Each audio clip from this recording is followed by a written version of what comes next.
अगर इस दुनिया में, इस पृथ्वी पर उंगलियों पर गिने हुए चंद भक्तों ज्ञानियों को छोड़ दो तो सब लूजर हैं, सब हारे हुए लोग हैं। संसार के इस 70 साल के मैच में सब हार कर, थक कर, सब गंवा कर, जस्ट लाइक अ गंवार। गंवार की परिभाषा मैंने आपको दी थी।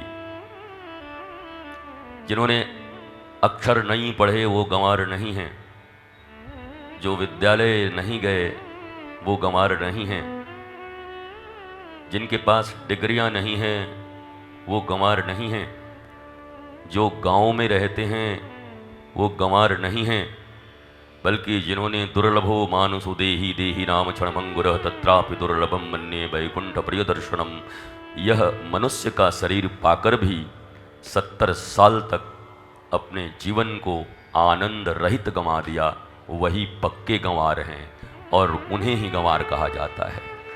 गंवार की परिभाषा यही है। इसलिए गंवार कोई कहे तो गाली समझ के नाराज मत होना। नालायक कह दे कोई, गंवार कह दे, व्यासपीठ से ऐसे शब्दों का प्रयोग करते हैं।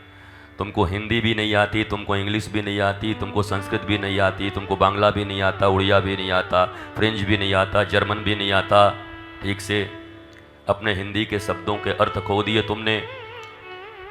आत्मा रसगुल्ला खा रही है तुम्हारी रोज कैंटीनों में, कॉलेज के कैंटीनों में, और बहुत सारे शब्द हैं। उन शब्दों पर मैंने बहुत लंबी व्याख्या की है कि भारतीय सनातन संस्कृति ने कैसे संस्कृत और हिंदी के शब्दों के अर्थ को खो दिया है।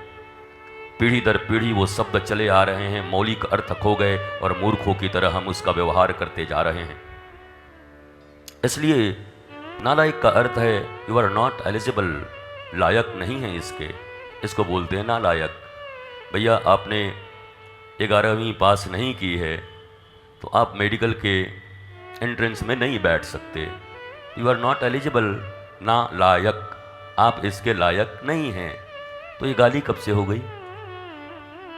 तो आदमी ने नालायक कह दिया हमको, हैं बाबा बहुत खतरनाक है, जरा व्यासपीठ से उतरे तो हम बताते हैं। और तुम हमें क्या बताओगे?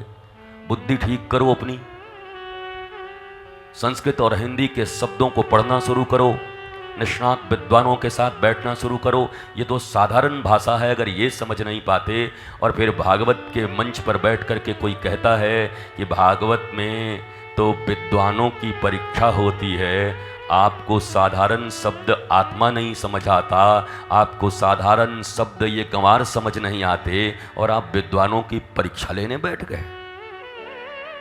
भागवत में विद्वानों की परीक्षा है, परीक्षा देंगे ये। भारत सरक गया, इनके हाथ से ही परीक्षा ही ले रहे हैं ये। इनके पीछे के शहर सरकते जा रहे हैं, इनसे ये परीक्षा लेने बैठे हुए हैं चंद मुट्ठी भर लोग, अहंकारी लोग। ज्ञानी कभी अहंकारी नहीं होता, और जिनके जीवन में अहंकार सर चढ़कर बोलता है वो कभी ज्ञानी नहीं हो सकते।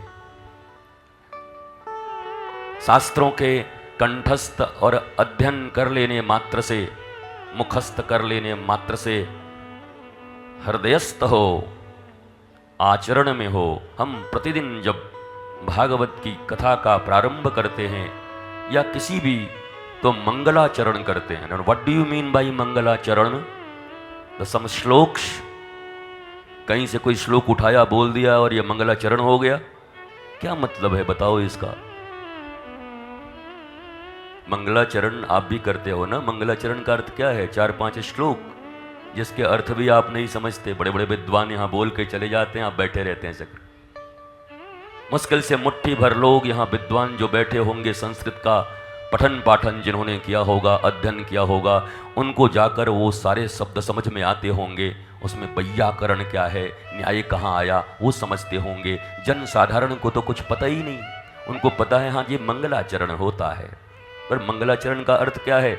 मंगल हैं आचरण जिनके, ऐसे श्री कृष्ण, या मंगलाचरण मंगल की तरफ ही जिनके चरण बढ़ चुके हैं, निरंतर चल रहे हैं, वो मंगलाचरण।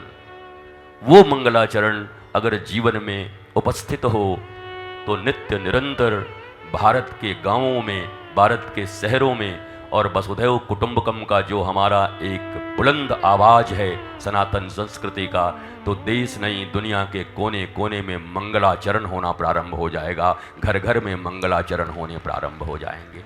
ये है मंगलाचरण।